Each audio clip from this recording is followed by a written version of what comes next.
Everyone in my village was replaced overnight, except me. That was my first mistake. I honestly thought the worst thing about moving to Briarwick would be the quiet. That probably sounds stupid if you live somewhere loud, somewhere with traffic at midnight and neighbors arguing through thin walls. But silence can be a horrible thing when there's too much of it. It presses against the windows, it sits in the corners of rooms, it makes every pipe knock, every floorboard creak, every small sound from upstairs feel like it has a reason behind it. Briarwick was one of those villages people from London call charming because they only see it in daylight. Stone cottages, crooked chimneys, a church with leaning gravestones, sheep fields climbing up towards the moor, and a single road that curved through the place like it had only come there by accident. In summer, it looked like something off a postcard. In late October, with the rain coming sideways and the fog lying low over the fields, it looked like the kind of place you drive through quickly without knowing why. I moved there with my son, Ollie, after his mom died. He was 13 then, though grief had made him seem younger some days and much older on others. He had her dark hair and her habit of chewing the inside of his cheek when he was thinking. For the first few months, he barely spoke unless he had to. I didn't push him. I told myself the village would help us heal. Fresh air, smaller school, slower life. All the things people say when they're trying to convince themselves they haven't made a terrible decision. Our house was called Renlow Cottage, though there was nothing cottage-like about it once you were inside. It was long and narrow, built from cold gray stone, with rooms that seemed to have been added whenever someone had money and removed whenever someone had a tragedy. The kitchen sloped slightly towards the back door. The upstairs landing had a damp patch shaped a bit like a hand. The cellar door had 3 bolts on it, which the estate agent laughed off by saying, "Old Yorkshire houses, mate. People round here overdo everything." I laughed with him. I shouldn't have. For a while, everything was almost normal. I worked remotely for a small insurance company in Leeds, spending my days on video calls, pretending I was fine. Ollie went to school, came home, ate toast, disappeared into his room, and played games with boys whose voices I only knew as muffled shouting through his headset. In the evenings, my partner Claire came over from Harrogate when she could. Claire was kind in a practical sort of way. She didn't make big speeches about healing or moving on. She cleaned the gutters without asking, brought proper coffee because she said mine tasted like burnt carpet, and somehow got Ollie to eat vegetables by acting as if she didn't care whether he did or not. I loved her for that more than I knew how to say. So when the first strange thing happened, I ignored it. That is the honest truth. I ignored it because I wanted peace so badly that I was willing to explain away almost anything. It was a Thursday night, just after 3 in the morning. I woke up because the house was too quiet. Not quiet in the normal way, quiet like something had stopped breathing. At first, I lay there staring at the ceiling, listening. Rain tapped against the bedroom window. Somewhere inside the wall, the pipes gave a soft ticking sound. Nothing else. Then I heard the back door handle move. Not rattle, not shake. Turn, slowly. I sat up so quickly my chest hurt. For a few seconds I couldn't move. I just stared through the open bedroom door at the black strip of landing beyond it, waiting for another sound. The handle downstairs turned again. I honestly thought it was a burglar. That was the first thing my mind grabbed onto because a burglar, at least, made sense. A burglar could be shouted at. A burglar could be scared off. A burglar was still human. I got out of bed and picked up the cricket bat I kept behind the wardrobe. I'd put it there after moving in, feeling ridiculous at the time. Now my hands were sweating so badly I nearly dropped it. I stepped onto the landing. "Ollie?" I whispered. No answer. The house had that old building smell. Damp plaster, wood smoke, cold dust, but underneath it, just for a second, there was another smell too. Wet earth, like someone had opened a grave after rain. I went downstairs slowly, one step at a time, trying not to make noise and failing completely. Every stair groaned under me. The kitchen was dark except for the weak blue glow of the microwave clock. 3:17. I remember that because I looked at it and felt annoyed, absurdly annoyed, as if the time itself had done something wrong. The back door was still locked. The 3 bolts were still in place. and Ollie was standing outside in the garden. At first, my brain refused to understand what I was seeing. He was beyond the glass, barefoot on the wet grass, wearing his gray school PE shirt and pajama bottoms. Rain ran down his face. His hair was plastered flat to his forehead. He stood perfectly still, looking straight at the door, smiling, not a big grin, not like he was happy. It was small, tight, patient. The kind of smile someone gives when they know a secret and are waiting for you to catch up. I opened the door so fast the top bolt scraped my knuckles raw. "Ollie, what the hell are you doing?" He didn't answer. He didn't even blink.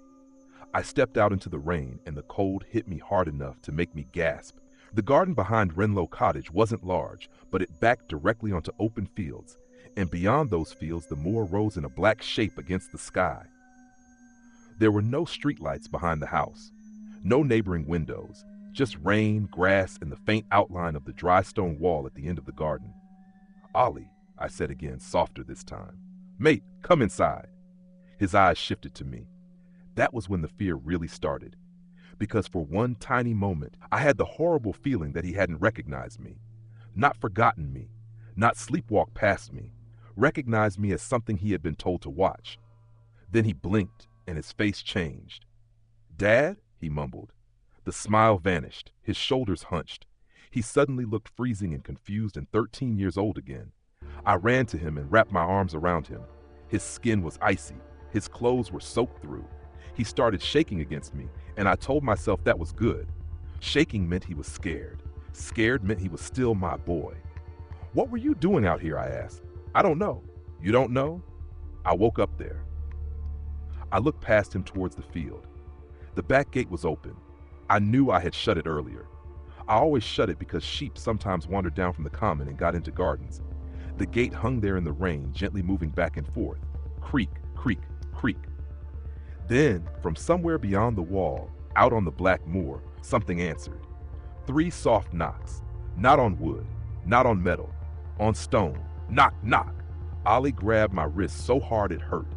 "Dad," he whispered, staring into the darkness. "Don't let it see your face." I looked down at him. "What?" His expression went blank. Then he frowned like he had no idea what he just said. Behind us, from inside the house, the kitchen light flickered once. When I turned, Claire was standing in the doorway. She wasn't supposed to be there that night. She had told me she was staying in Harrogate because of an early meeting. But there she was, barefoot on the kitchen tiles, wearing one of my old jumpers. She looked at Ollie, then at me, then past both of us towards the open gate. For a second, her face went pale in a way I had never seen before. Not surprised, not confused, terrified.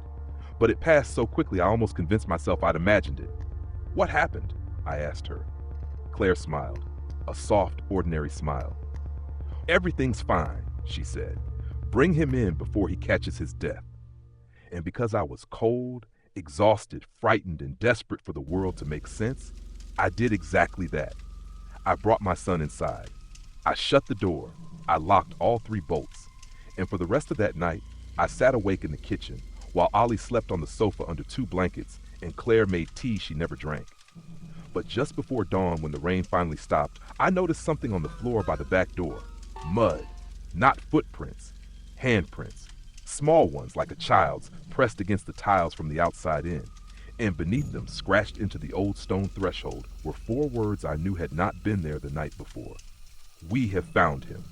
I wish I could tell you that I did something sensible after that. Called the police, packed a bag, got Ollie in the car, and drove until the sun came up somewhere that didn't smell like wet earth and old stone. But the truth is, by morning, everything looked normal. That's the thing about it. That's what makes it so much worse when I think back on it now. Because the light came through the kitchen window the same way it always did, thin and gray and filtered through the drizzle. The kettle boiled. The fridge hummed. Ollie woke up groggy and complained about being cold like any teenager would. Claire made toast and asked if we had any decent coffee left. And for a few hours, I honestly thought I'd imagined most of it. I mean, what else was I supposed to think? That my son had been standing barefoot in the garden in the middle of the night, smiling like he didn't know me? That something had knocked on the stone wall out on the moor? That someone, something, had scratched words into the threshold of my own house? It sounded ridiculous when I tried to put it into words, even in my own head. So I didn't. I told myself Ollie had been sleepwalking. Kids do that. Stress does that. God knows he'd had enough of it lately. And the writing, well, maybe it had been there already. Maybe I just hadn't noticed it in the dark. Maybe, no. Even now, I can't lie to myself about that part. I knew those words hadn't been there before. I just didn't want to admit it. "Dad," Ollie said, pulling me back into the kitchen. "You all right?" He was sitting at the table, hunched over his phone, his hair still damp from the shower. He looked normal, tired maybe, a bit pale, but normal. "Yeah," I said quickly. "Just didn't sleep much." "Same," he muttered. "Weird dreams." Something in my chest tightened. "What kind of dreams?" He shrugged without looking up. "Just stuff. Walking around. Couldn't find the house. Out in the garden?" I asked before I could stop myself. He finally looked at me then, properly. There was a flicker of something in his eyes. Not fear, not confusion, recognition. Then it was gone. "Yeah," he said. "I think so." I nodded, forcing a smile. "Probably just your brain catching up. It's been a rough few months, yeah?" "Yeah." He went back to his phone like the conversation didn't matter. But it did. It mattered more than anything, because it meant he remembered something. Not clearly. Not enough to panic, but enough. Claire was at the sink, her back to us, rinsing a mug that was already clean. The tap was running harder than it needed to, the water splashing against the porcelain in a steady, almost aggressive rhythm. "You're wasting water," I said, trying to sound casual. She didn't turn around. "Am I?" "Yeah, bit." "Oh." The tap stayed on for another few seconds before she finally twisted it off. The silence that followed felt heavier than it should have. "Claire?" I said. She turned slowly. "Did you come in last night?" I asked. "I mean, what time did you get here?" Her expression didn't change. "I've been here since yesterday afternoon." "No, you said you were staying in Harrogate." I changed my mind. "You didn't tell me." I didn't think it mattered. There was nothing in her voice. No defensiveness, no warmth, just flat, matter of fact. It wasn't like her. Claire was the sort of person who filled silences. She joked, she nudged, she made things easier without trying. Even when things were bad, she had this way of making it feel like you weren't carrying it alone. Now it felt like she wasn't carrying anything at all. "Right," I said. "Okay." She looked at me for a second longer than necessary. Then she smiled. It was the same smile as last night. Soft, controlled, just slightly off. "I made you tea," she said. I glanced at the mug on the counter. The tea inside was black, not dark brown, not strong, black, like it had been sitting there for hours. "Thanks," I said, though I didn't touch it. Ollie stood up, grabbing his school bag. "I'm gonna head out," he said. "Bus doesn't come for another 20 minutes, I replied. "I'll walk." "In this?" I gestured towards the window. The rain had picked up again, heavier now, streaking the glass. He shrugged. "Don't mind. Take a coat at least." "I'm fine." He moved towards the door before I could say anything else. "Ollie," I called after him. He paused, one hand on the handle. "Lock the gate behind you, yeah?" I said. He hesitated. Then, slowly, he turned his head. That same flicker crossed his face again. "Yeah," he said. "Of course." He opened the door and stepped out into the rain. I watched him go, waiting until I heard the click of the gate at the end of the garden. Except, I didn't. I stood there longer than I needed to, listening.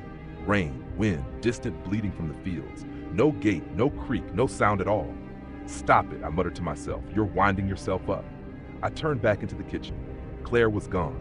Not upstairs, not in the sitting room. Gone. "Claire?" I called. No answer. A cold feeling settled in my stomach. I checked the front room, empty. The hallway, empty.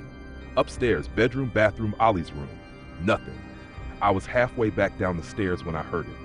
A faint scraping sound coming from below. The cellar door.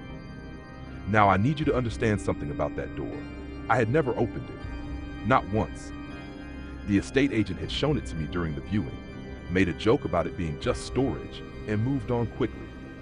I'd nodded like it didn't matter, like I wasn't already feeling uneasy about the way the house seemed to lean in on itself. After I moved in, I tried the handle once. It didn't budge. All 3 bolts were rusted into place, and the wood around them looked like it had warped slightly, as if something on the other side had been pushing against it for a long time. So I left it. Told myself there was nothing down there I needed. That changed when I heard that scraping. It wasn't loud. It wasn't frantic. It was slow, deliberate, like fingernails being dragged across wood from the inside. I stood at the bottom of the stairs staring at the door. "Claire?" I said again, though I already knew it wasn't her. The scraping stopped. Silence filled the house. Then, 3 knocks from the other side of the cellar door. Knock, knock, knock. The same rhythm as last night. My throat went dry. "Right," I whispered, gripping the edge of the banister. No, we're not doing this." I stepped back. Then another step, and another, until my back hit the wall. I told myself it was pipes, old wood, the house settling.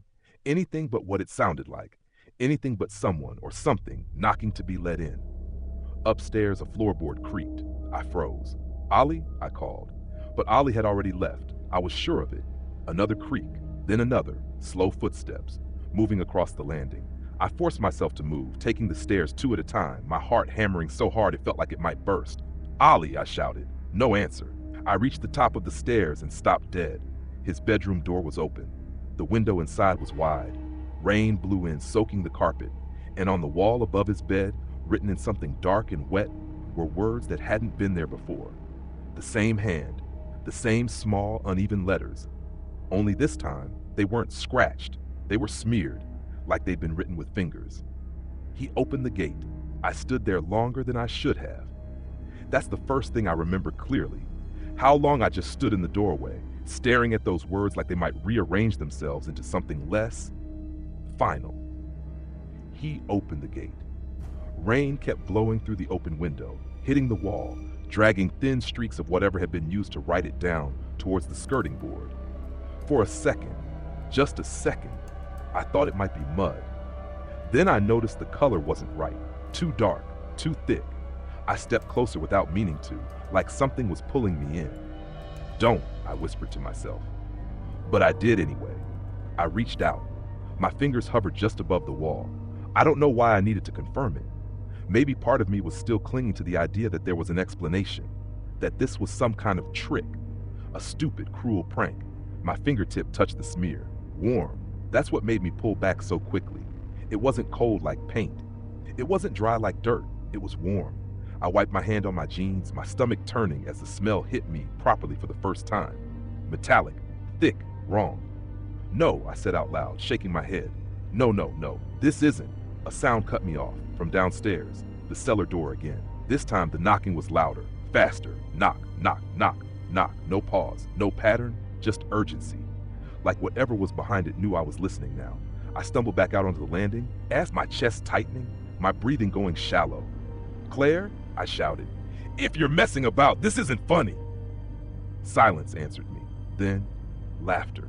Soft, close, right behind me. I spun so fast I nearly slipped on the wet floor. There was no one there. The landing was empty, but the laughter, it didn't sound like it came from the house. It sounded like it came from inside my head, like a memory I didn't remember having. I backed away from the top of the stairs, but gripping the wall to steady myself. "Pull yourself together," I muttered. "You're tired, that's all. You're just tired." But even as I said it, I knew that wasn't true, because tired doesn't make words appear on walls.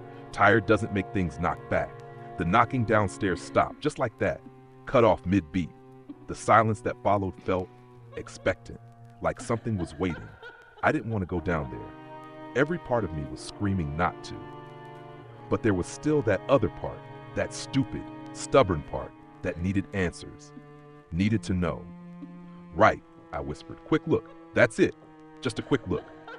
I picked up the cricket bat from where I'd left it by the stairs and started down slowly. 1 step, 2. Every creak felt louder than it should have. The house seemed to be listening with me. When I reached the bottom, I stopped again. The cellar door was still shut, all 3 bolts in place. Nothing moving, nothing knocking, nothing at all. "See?" I said, forcing a shaky laugh. "Nothing. You're losing it." I took another step forward, and that's when I noticed it. The bottom bolt. It wasn't where I'd seen it before. It was slightly turned, not open, not fully undone, just not quite right. Like someone had tried to move it from the other side. My stomach dropped. "That's not possible," I whispered. I knew how rusted those bolts were. I tried them myself. You'd need proper tools to shift them, not a faint breath brushed against the wood. From the inside, I froze. It was so soft I almost convinced myself I'd imagined it. Then it came again. slow, measured, like someone pressing their mouth against the door and breathing out. "Claire," I said, my voice barely working. "If you're in there, you need to answer me right now." Nothing, just that breath, in, out, in, out. I took another step back. The bat in my hand suddenly felt useless, ridiculous. "What are you?" I whispered before I could stop myself. The breathing stopped. For a moment there was nothing. Then a voice, not loud, not clear, but close enough that I felt it more than heard it. "Open." My grip on the bat tightened. "No," I said immediately. "No, I'm not opening anything." Silence. Then again, a little clearer this time. Cold. Something scraped against the inside of the door, slowly, deliberately, like fingers dragging down the wood. "Please." My throat tightened. Because that voice, it wasn't right. It wasn't wrong in an obvious way. It was worse than that. It was familiar. Not exactly Claire, not exactly Ollie, but something in between. Something that knew how they sounded. "That's not funny," I said, though my voice shook. "If you think." The top bolt snapped. The sound was so sharp it made me flinch. It didn't slide. It didn't creak. It just cracked, like something on the other side had forced it out of place in a single movement. I staggered back, nearly dropping the bat. "No," I said again, louder now. "No, no." The middle bolt twisted, slowly this time, turning on its own. Metal grinding against metal. I could see it moving. There was no hand on it, nothing touching it, just turning. I turned and ran. I didn't even think about it. I just ran. Up the stairs, two at a time, slipping slightly on the wet steps, my shoulders slamming into the wall as I tried to steady myself. Behind me, I heard the final bolt give way, a dull, heavy thunk. Then the sound of wood shifting. Opening. I didn't look back. I couldn't. Because some part of me knew that if I did, if I saw what was coming out of that cellar, I wouldn't be able to move again. I reached the top of the stairs and almost collided with Claire. She was standing there, completely still, blocking the hallway. For a second, relief hit me so hard it nearly knocked me off my feet. "Claire," I gasped, "you need to get out. There's something." She didn't move, didn't speak, just looked at me, her head tilted slightly to one side, like she was studying me, listening. Then slowly, she smiled. Not the soft smile from before. This one was wider, too wide. "You shouldn't run," she said quietly. My stomach dropped. "Claire," I whispered, "what's going on?" She took a single step towards me. I stepped back. "Did you hear it?" she asked. "Hear what?" "The breathing." Something moved on the stairs behind me, a soft, wet sound, like something dragging itself across wood. Claire's eyes flicked past me just for a second. And in that second, I saw it. Real fear. Sharp. Sudden, gone almost as quickly as it came. "Close the door," she said, her voice changing, tightening. "Now." "What? Close it," she snapped. I didn't argue. I turned and shoved the kitchen door shut, slamming it hard enough that the frame rattled. The handle shook immediately. Something on the other side. Testing it. Pushing. Not hard enough to break through, just enough to let me know it was there. Waiting. Claire grabbed my arm. Her grip was cold, too cold. "We need to leave," she said. "Where?" "Doesn't matter." "Ollie," her grip tightened painfully. "He opened the gate," she said. I stared at her. "What does that mean?" She didn't answer. Instead, she leaned closer, her voice dropping to a whisper. "They know which one you are now." The handle behind me turned. Slowly. Deliberately. Just like the one the night before. And for the first time since all of this started, I realized something that made everything else worse. Whatever was in that cellar, it hadn't been trying to get out. It had been waiting for me to come down. And now, it knew I had. I didn't open that door again. Not that morning. Not that day. Not ever, if I could help it. But the worst part is, I didn't leave either. I know how that sounds. I know what you're thinking. If something is breathing behind a locked cellar door and speaking in a voice that sounds like your family, you don't stay. You don't stand there and try to reason it out. You run. You take whoever you can and you get as far away as possible. But when Claire said, "They know which one you are now," something inside me stalled. Because that wasn't just fear anymore. That was something else. Something that suggested this wasn't random. This wasn't just a thing in the house. This was about me. "What do you mean, which one?" I asked, my voice coming out sharper than I intended. Claire didn't answer straight away. She was still staring at the kitchen door, her eyes fixed on the handle as it slowly stopped moving. On the other side, whatever had been testing it seemed to lose interest, or maybe It had confirmed what it needed. They listen, she said finally. To what? To how you react, to what you notice, to what you ignore. I stared at her, trying to make sense of it. Who does? She looked at me then, properly looked at me, and for a second I saw the Claire I knew, tired, frightened, thinking too fast for her own good, but it didn't last. They don't start loud, she continued, like she hadn't heard the question. They start small, little things, things you can explain away, things you want to explain away. A cold weight settled in my chest. The gate, I said quietly. She nodded. The writing. Another nod. The cellar. Her expression tightened slightly at that. That was quicker than I expected. Expected? I snapped. What is that supposed to mean? She flinched. Not dramatically, not like she was scared of me. Just a reaction, subtle, controlled. Like she was adjusting. I mean, she said carefully, that it usually takes longer. Usually? I let out a short, humorless laugh. Claire, you're not making any sense. Behind us, the kettle clicked on. Both of us froze. Neither of us had touched it. The switch had flipped by itself. The low hum filled the kitchen, growing louder as the water inside began to heat. I swallowed hard. Did you? No, she said quickly. We both watched it. Neither of us moved. The kettle reached boiling point faster than it should have. The sound rose sharply, then cut off. Silence again. Then slowly steam began to curl out of the spout, but it wasn't drifting upwards like normal. It was hanging, lingering, thickening. Claire took a step back. Don't, she said under her breath. Don't what? Don't look at it too long. I tore my eyes away. What's happening? I whispered. She didn't answer. Instead, she moved quickly across the kitchen and unplugged the kettle from the wall. The steam vanished instantly, like it had never been there. We stood there for a moment, neither of us speaking. Then a knock at the front door. Not the cellar this time, not the wall, the front door, 3 times. Slow, polite, knock, knock, knock. I felt my whole body tense. No, Claire said immediately. Ignore it. What if it's someone from the village? I said. What if? It's not. How do you know? She didn't hesitate, because they don't knock like that unless they want you to answer. I stared at her. That doesn't help. Another knock. Same rhythm, same spacing. Knock, knock, knock. Dad? The voice came from the other side of the door. My heart stopped. Ollie? Ollie? Claire grabbed my arm before I could move. No. That's his voice, I said, pulling away. That's Ollie. He's already inside. The words hit me like a slap. What? He came back, she said, about 10 minutes ago. I blinked at her. That's not possible. I saw him leave. I know. So where is he now? She didn't answer. Instead, she glanced towards the hallway. Something cold slid down my spine. Claire, I said slowly, where is my son? Before she could respond, another knock. Louder this time, more insistent. Ollie, the voice said again. Open the door, Dad.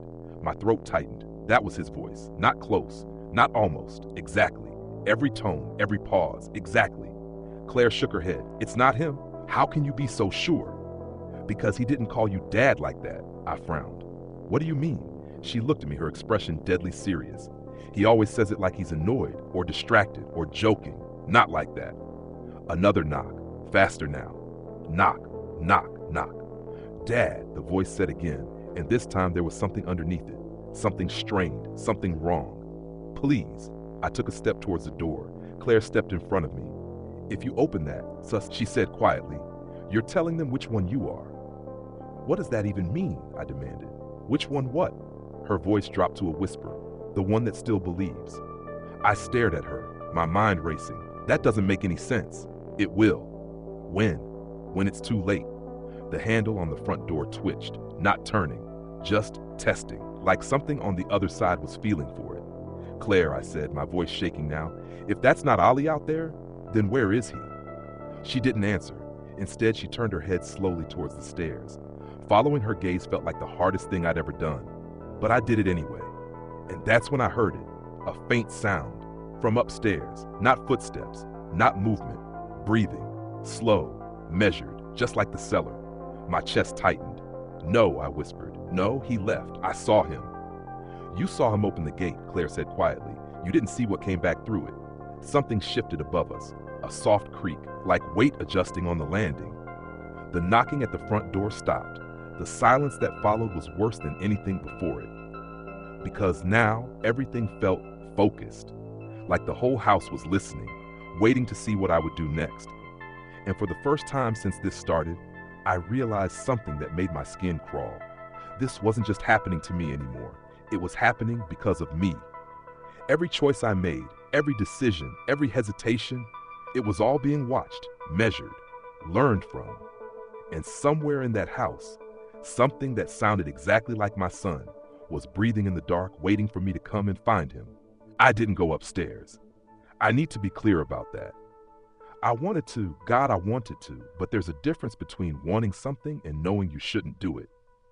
And in that moment, those two things felt like they were tearing me in half. Because if that thing upstairs wasn't Ollie, then where was he? And if it was him, what did that make the one that had knocked on the door? I stayed where I was, halfway between the kitchen and the hallway. Like if I didn't move, nothing else would either. Claire didn't try to push me, she just watched me. That was worse in a way. What do we do? I asked finally, my voice sounding smaller than I meant it to. She took a breath like she was choosing her words carefully. We don't react, she said. Not straight away. That's your plan? I snapped. We just stand here while whatever this is, decides what to do with us. Her eyes flicked towards the stairs again. They don't decide quickly. Who are they? She hesitated, and that hesitation told me more than anything she'd said so far. You know, I said quietly. Don't you? Her jaw tightened. I know enough. Then tell me. Another pause. Then slowly she shook her head. Not yet. Not Claire, something is in my house pretending to be my son and you're telling me not yet? Her voice sharpened just slightly. If you panic, you make it worse. I am past panic, I said. I'm at the point where I need answers. You'll get them. When? When you stop thinking like that. I stared at her. Like what? Like there's only one of anything. That made my stomach drop. Before I could respond, the breathing upstairs stopped, just like the cellar had, just like the knocking, cut off, mid-pattern, silence again. But this time, it didn't feel expected. It felt satisfied, like something had learned enough for now. Claire, I said slowly, if there are more than one of things, then how do we know which is which? She looked at me, really looked at me, and for a moment there was something like pity in her expression. You don't, she said. The words hit harder than anything else. You don't? I repeated. She shook her head. Not straight away. So what? What, we just guess? I laughed, a short, broken sound. We just hope we pick the right one? No, she said quietly. You wait. For what? For them to make a mistake. I ran a hand through my hair, trying to steady myself. That's not a plan, Claire. That's just waiting to die. No, she said. It's waiting to see who's trying to keep you alive. That stopped me. What? She didn't explain. Instead, she moved past me into the hallway, slow and careful, like she was walking into something she couldn't quite see. Where are you going? I asked. To check upstairs. My chest tightened immediately. No, we're not doing that. We have to, she said. We need to know what's there. And if it's not him, then we don't treat it like it is. That's not how it works, I said, my voice rising. If it looks like him, sounds like him, then that's the point, she cut in. That's exactly the point. She turned back to me. They don't get everything right. What do you mean? They learn from you, she said, from how you speak, how you move, how you react, but they're not perfect, not at first. My mind raced. The way he said, Dad, I said slowly. She nodded. Too careful. And the one outside? Too desperate. A cold realization settled over me. They're trying different versions. Yes, to see which one I respond to. Yes. My stomach turned. So this is what? Some kind of test? Claire didn't answer straight away. Then quietly, yes. The word hung in the air. A test. For what? Before I could ask, we both heard it. From outside. Not knocking this time. Not voices. Something else. A sound that carried across the village, faint at first, then growing louder. A dog barking. No, not barking. Screaming. High-pitched. Panicked. Continuous. It cut through the silence like a blade. We both froze. That's Mrs. Hargreaves' spaniel, I said automatically. The little brown one, what's it called? The scream cut off suddenly. Not fading, not stopping. Cut, like a switch. Claire closed her eyes for a second. They've started, she whispered. Started what? Before she could answer, another sound from further down the road. A door slamming, then shouting. Distant, but clear enough to make out. Get back! No, that's not! A crash. Glass breaking. Then a scream. Human this time. Short. Sharp, cut off just like the dog. I felt the blood drain from my face. "What's happening?" I said. Claire didn't look at me. She was staring out through the front window now, her expression tight. "It's spreading," she said. "Spreading?" I echoed. "What's spreading?" She didn't answer. Instead, she stepped closer to the window. I followed, against my better judgment. The village road outside looked the same as it always did. Wet tarmac, stone walls, a row of cottages disappearing into the curve. For a second, nothing moved. Then, a door down the street opened. Old Mr. Hargreaves stumbled out onto the path. He looked confused, disoriented, like he'd just woken up somewhere unfamiliar. He turned, calling back into the house. "Margaret?" No answer. He took a few steps forward, peering inside. "Margaret, what are you?" Something moved behind him. Fast. Too fast. I barely saw it properly. Just a shape, a blur. Then Mr. Hargreaves jerked forward violently, like something had grabbed him from behind. He didn't even have time to shout. He disappeared back into the house. The door slammed shut. Silence. I staggered back from the window. "No," I whispered. "No, no, no." Claire grabbed my arm. "You see it now?" "See what?" I demanded. "That something just took him? That it's not just here," she said. "It's everywhere." My chest tightened. "How many?" She shook her head. "It starts small," she said. "A few houses, a few people. And then," her voice dropped, "it learns faster." Another scream echoed through the village, closer this time. Then another and another, not all at once. One at a time. Like something was moving from house to house, I felt my legs go weak. "We need to leave," I said. Claire didn't move. "Claire, we need to go, now." She turned to me slowly. "And go where?" "Anywhere but here." "And if it's already there?" I opened my mouth. Nothing came out, because I didn't have an answer, because deep down, I knew she was right. Another sound came from upstairs, a soft thud, then footsteps, slow, measured, moving across the landing again. But this time, they weren't alone. A second set followed, slightly out of sync. I felt my heart stutter. "No," I whispered. Claire's grip tightened on my arm. "They're both up there now," she said. "Both?" Her voice was steady. "The one that came back and the one that was already waiting." I stared at the ceiling, my mind struggling to keep up. Two. There were two of them. Two versions. Two. "Claire," I said slowly, "which one is mine?" She looked at me, and for the first time since this started, she didn't try to soften it. "That's what they want you to figure out," she said. The footsteps above us stopped, right above the top of the stairs, perfectly still, waiting. And in that silence, with the screams echoing through the village and something breathing just beyond the landing, I realized the truth wasn't coming later. It was already here. And whatever choice I made next, it wouldn't just decide who I saved. It would decide who I became. I didn't remember moving. 1 second, I was staring at the ceiling, listening to those two sets of footsteps above us, trying to work out which one, if either, belonged to my son. And the next, I was pulling on my boots with shaking hands, my brain already making the decision my mouth hadn't caught up with. "We're leaving," I said. Claire didn't argue this time. That alone scared me more than anything she'd said so far. "Front or back?" she asked quietly. I hesitated. The front door meant the road, the other houses, whatever had taken Mr. Hargreaves. The back meant the garden, the open field, the gate. The gate Ollie had opened. I swallowed hard. "Back," I said. Claire nodded once, sharp and certain, like she'd expected that answer. "Don't run straight," she added. "If something's watching, it'll track patterns." "That's comforting," I muttered. She didn't respond. Above us, the floorboard creaked again. Then, a voice. "Dad?" My whole body locked up. It came from the landing, soft, careful, almost right. "Don't," Claire whispered urgently. "Dad, where are you?" There it was again, that same careful tone, too measured, too constructed. I clenched my jaw. "Stay here," I said to Claire.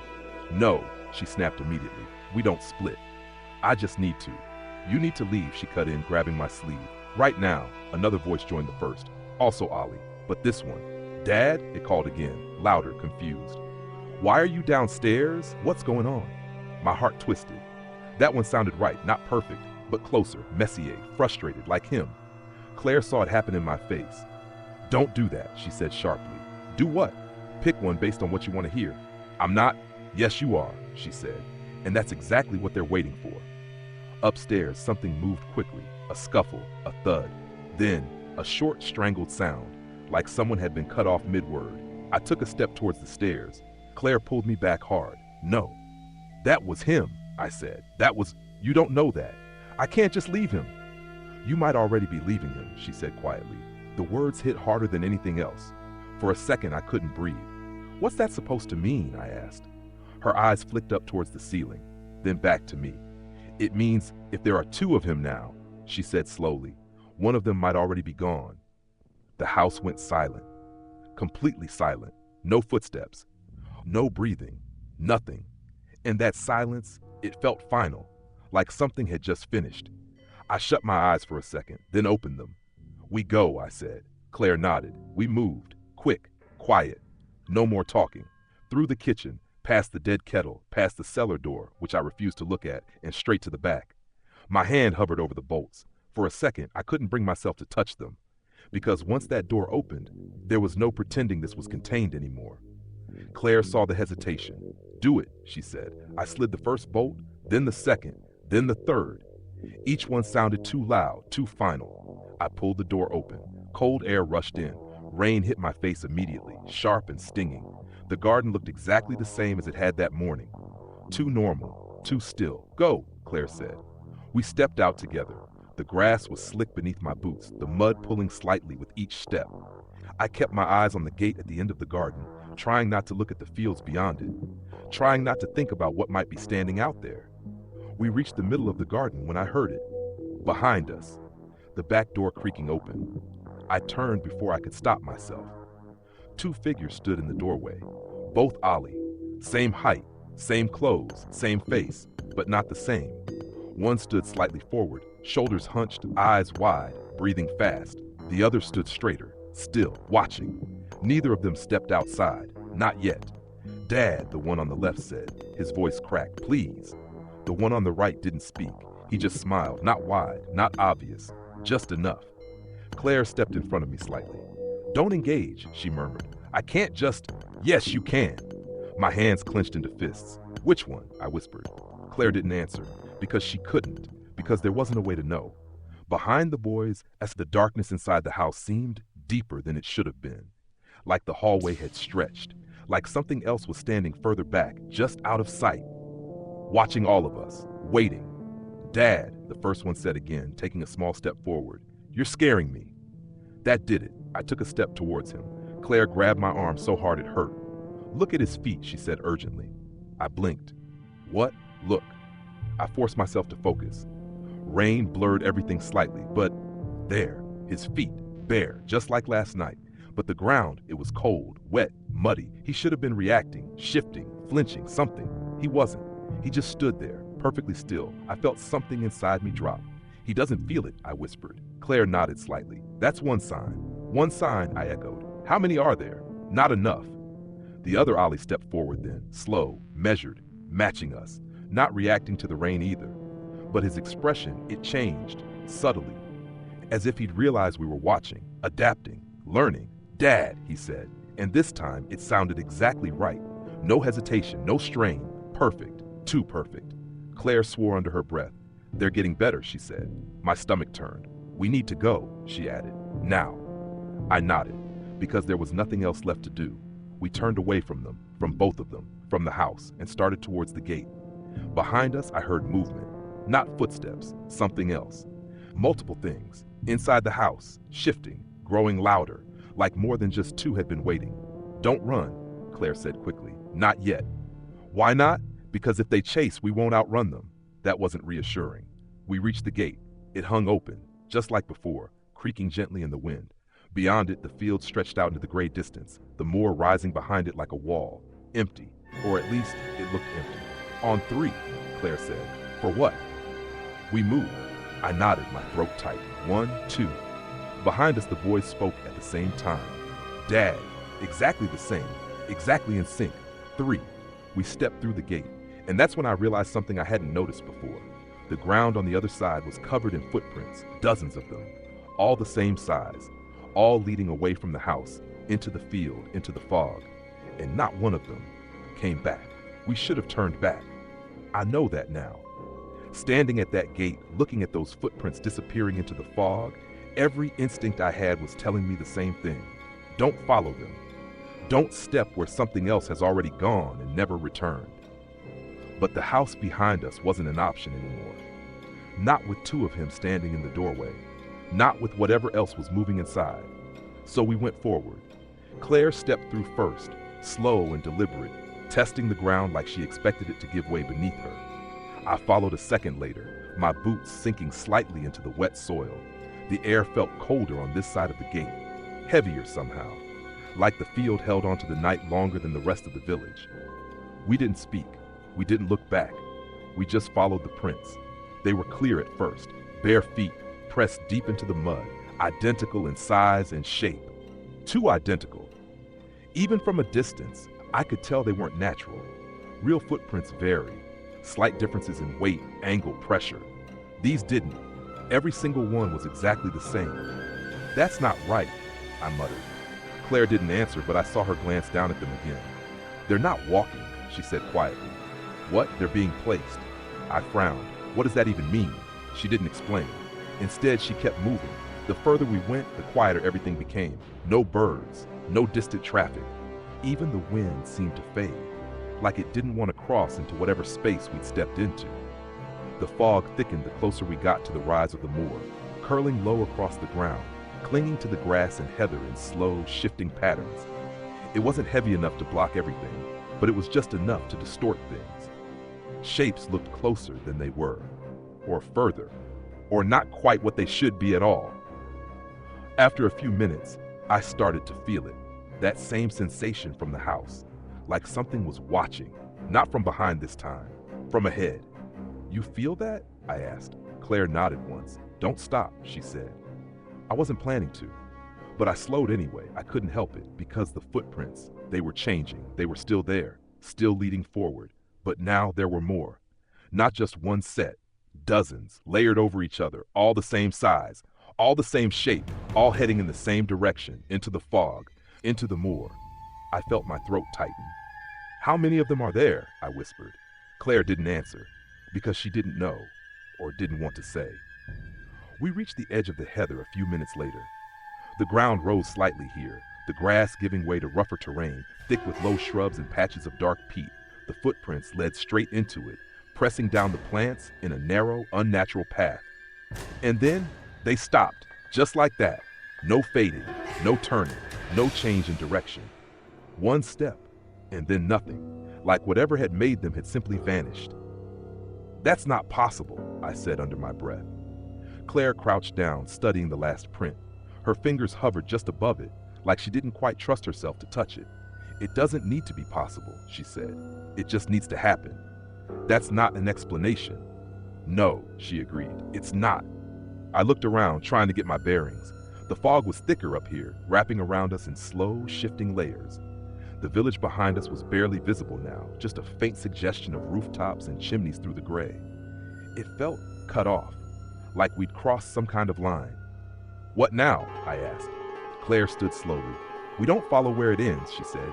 We look for where it starts. That makes no sense. It does if you stop thinking like it's moving forward. I opened my mouth to argue, then stopped, because something else had caught my eye. A patch of ground, just off to the side of the path, darker than the rest. Disturbed. Claire, I said quietly, look at that. She turned, saw it, and didn't hesitate this time. We moved towards it together. The closer we got, the clearer it became. The soil there was softer, recently turned. The heather around it had been pushed aside, flattened in a rough circle about 1 meter wide. My stomach dropped. No, I whispered. Claire didn't speak. She just stepped into the circle and crouched down, brushing away some of the loose dirt with the edge of her hand. Something pale showed beneath. Not white, not quite. More like clone, I said quickly. Claire, don't. But she already had. She pulled back a layer of soil, and the shape beneath became clearer. Fabric, gray, familiar. My chest tightened painfully. No, I said again, louder this time. No, that's not. Claire looked up at me. Her face had gone completely still. You need to see this, she said. I don't. You do. I shook my head. I don't. But my feet were already moving, because some part of me knew. Some part of me had known since the moment I saw that disturbed ground. I dropped to my knees beside her. The soil was cold and wet beneath my hands as I started digging. Too fast, too rough. I didn't care. I needed to prove it wasn't what I thought it was. I needed my fingers hit something solid. Not cloth this time. Skin. I froze. For a second, everything went completely silent, even my own breathing. Then slowly I brushed away the dirt and saw his face. Ollie, eyes closed, lips slightly parted, skin pale and cold beneath the mud. My vision blurred. "No," I whispered. "No, this isn't real." I dug faster, frantic now, desperate. Claire tried to stop me. "Don't," she said, "you're making it worse." "I need to see," I snapped. "I need to." The rest of his body came into view, still, unmoving, wrapped in the same clothes he'd been wearing that morning. No blood, no obvious injury, just gone. I felt something break inside my chest.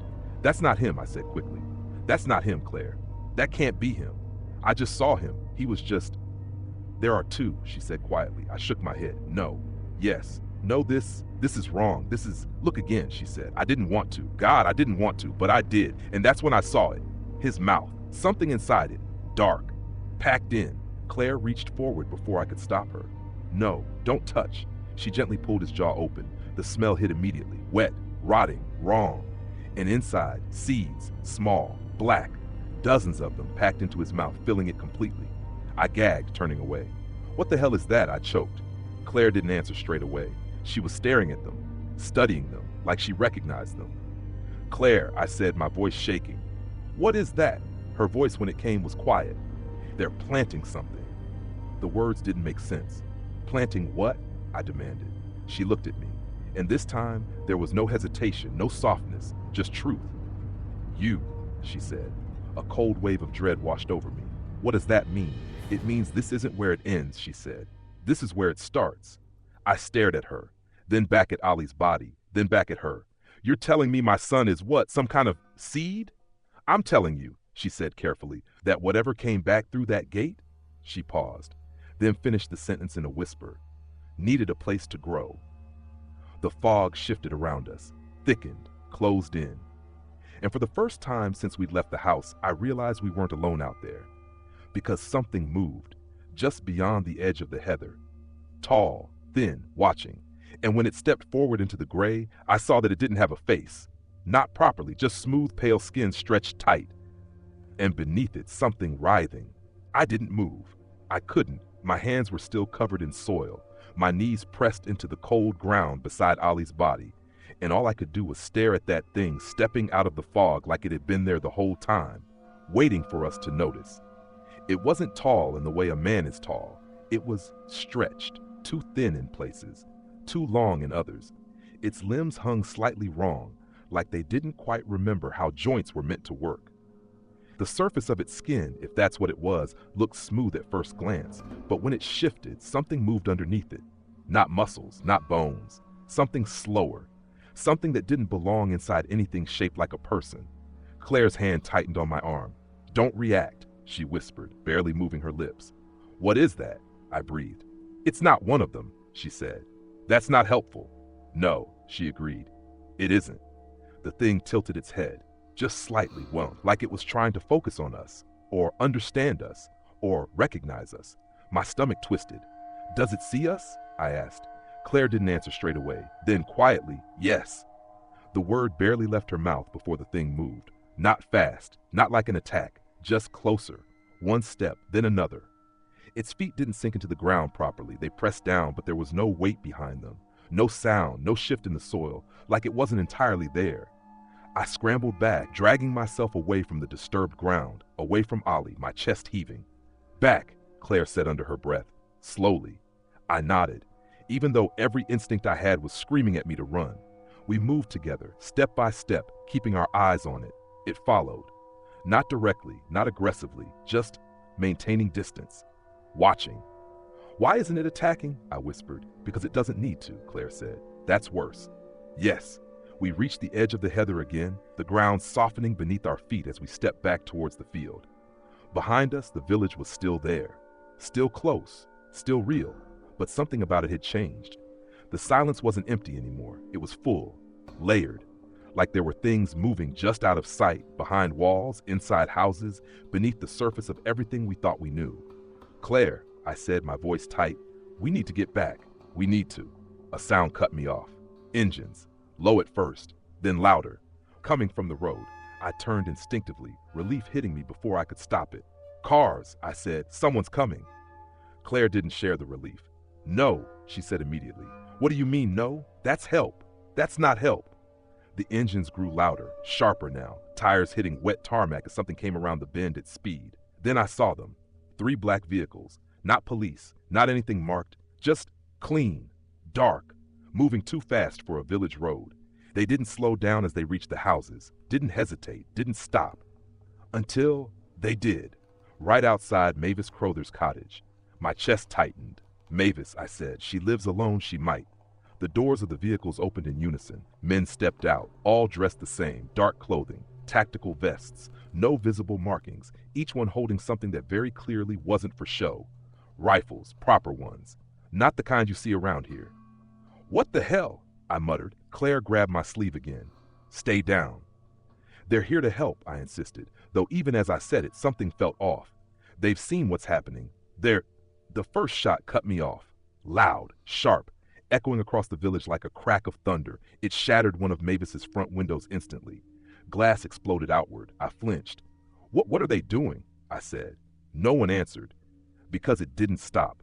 More shots followed. Controlled bursts, precise, deliberate. They weren't warning shots. They weren't trying to get attention. They were firing into the house. Mavis's house. "Stop!" I shouted before I could think. "What are you doing?" Claire yanked me down hard. "Are you trying to get us killed?" she hissed. "They're shooting at her. They're shooting at anything connected." "Connected to what?" She didn't answer. Because at that moment, the front door of Mavis's cottage burst open, and something came out. It looked like her. At first, same shape, same clothes, same posture. But the way it moved, too fast, too sharp, it didn't stumble or hesitate. It launched. Straight at the nearest man, he reacted instantly, raised his weapon, fired. The thing jerked as the bullets hit it, but it didn't fall, didn't even slow. It reached him in a second, and then it opened its mouth. Too wide, far too wide. Something dark spilled out from inside it, not blood, not quite. And the man screamed once before the others opened fire again. This time, it dropped, collapsed in on itself. Still, the screaming stopped. Silence followed. Thick, heavy. The men didn't hesitate, didn't check on the one who'd been taken, didn't even look at him properly. They just moved. 2 of them dragged the body aside. The others stepped into the house, weapons raised. "Clear it," one of them said. His voice carried, flat, professional, like this wasn't new to him, like this was routine. My stomach dropped. "They know," I whispered. Claire nodded slowly. "They've seen this before." A second later, more gunfire from inside the cottage. Short, controlled. Then nothing. The men came back out. No panic, no urgency, just efficient. One of them spoke into a device clipped to his shoulder. "Property compromised, neutralized." Neutralized. I felt something twist inside me. "That's Mavis," I said quietly. She's gone," Claire said. "And they don't have time." "For what?" "For anything else." The man with the radio turned slightly. His head tilted, just a fraction, like he'd heard something, or someone. Claire's grip on my arm tightened painfully. "Don't move," she whispered. I froze. The man's gaze swept across the field, slow, deliberate, passing over us, stopping. For a second, I thought he'd seen us, really seen us. Then he spoke again. 2 heat signatures in the field, grid 9. My heart slammed into my ribs. "They've seen us," I breathed. Claire didn't deny it. "Run," she said. This time, we didn't hesitate. We turned and ran, not towards the village, not towards the road, but deeper into the field, into the fog. Behind us, I heard shouting, movement, boots hitting the ground. "They're coming," I said. "Yes." "Why? Because we're still alive." That didn't make sense, not yet, but I didn't have time to question it. We ran. And as we did, I glanced back, just once. And what I saw made everything worse, because the thing from the moor, the faceless one, was still there, standing at the edge of the heather, watching the men, watching us, watching everything. And for the briefest moment, it turned its head, not towards the soldiers, not towards the village, but towards me, like it had already decided which one I was. We didn't stop running, not when the shouting started behind us, not when the first beam of white light cut through the fog and swept across the field like a blade, and definitely not when the gunfire started again. "Left," Claire shouted. I didn't question it. I just followed, veering sharply across the uneven ground, my boots slipping in the mud as we pushed further away from the village and the road. The fog thickened as we moved. clinging low to the earth, swallowing the edges of everything. It made it harder to see, but maybe that was the only reason we weren't already dead.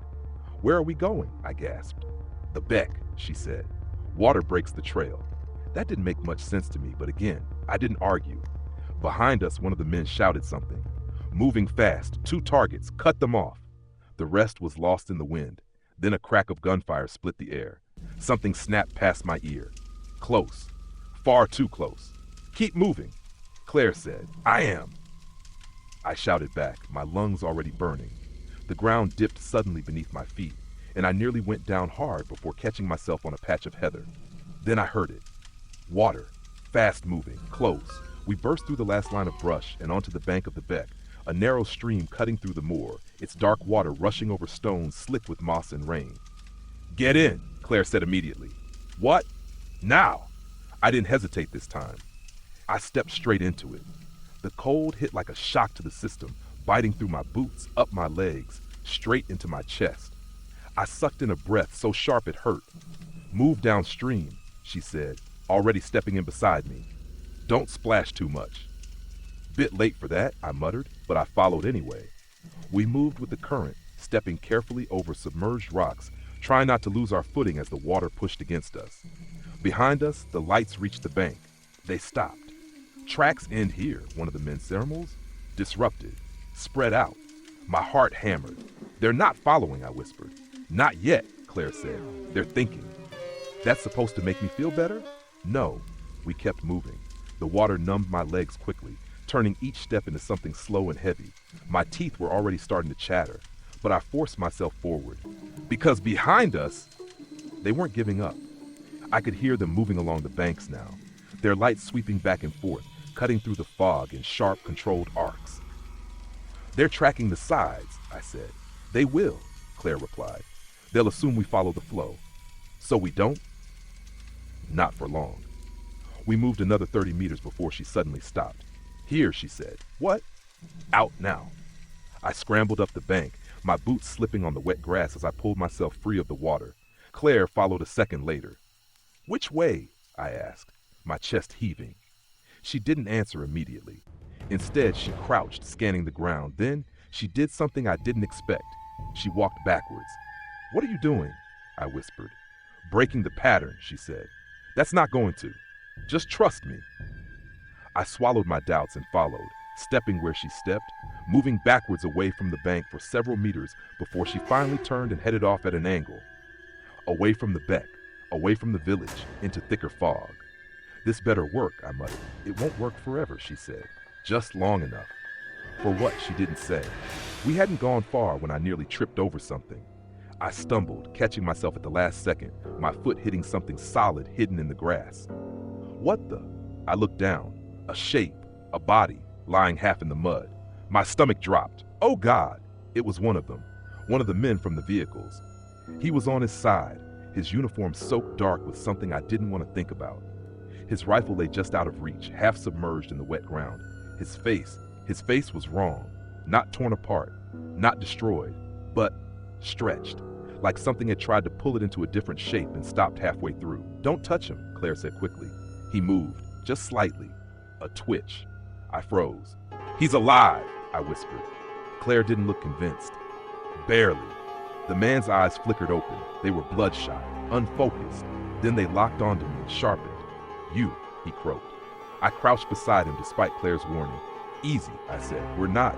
"Don't," he rasped, his voice catching. "Don't let them." His gaze shifted past me towards the fog. His expression changed instantly. Fear. Pure, unfiltered fear. "They're here," he whispered. I turned instinctively. But there was nothing, just fog, just silence. When I looked back, he grabbed my wrist, hard, stronger than I expected. "Listen," he said, forcing the words out. "You're marked." My stomach tightened. "What does that mean?" "It means he coughed, something dark spilling from his mouth. "They've chosen you." Claire stepped closer. "What are they?" she demanded. The man's eyes flicked to her, then back to me. "Doesn't matter," he said. "We're here to contain it." "Contain what?" I asked. "This place," he said. "The spread, the replacements." My chest tightened. "You mean the copies?" He nodded weakly. "Start small," he said. "Family, close contact. Then it moves outwards." That's what you were doing back there? I said, my voice rising. Shooting people? Anyone connected, he said, before it spreads further. Connected how? He looked at me like I should already know. Association, he said, contact, recognition. My mind raced. That's why you came after us, I said. Yes, because we saw it, because it saw you. The words hung there, heavy, final. Claire crouched beside him. And if it spreads, she asked. His expression darkened. Then we burn it out. How? She pressed. He didn't answer straight away.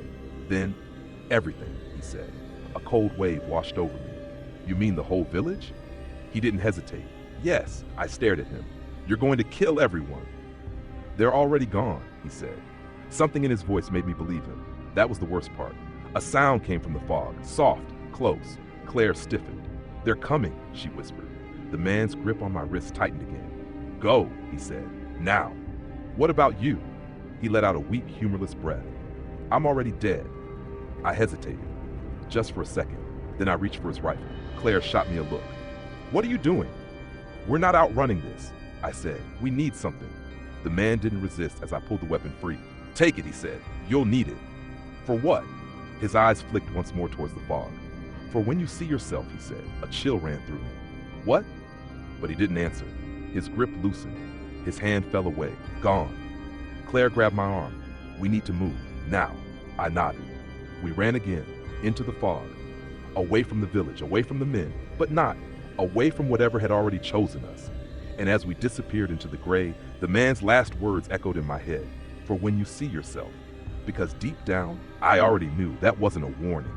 It was a promise. We didn't stop until the fog began to thin. I don't know how long we'd been running.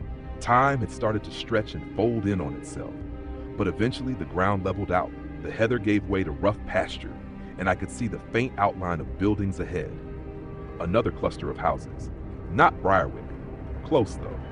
Close enough that you could walk it in 20 minutes on a normal day. Not today. Where are we? I asked, my voice hoarse.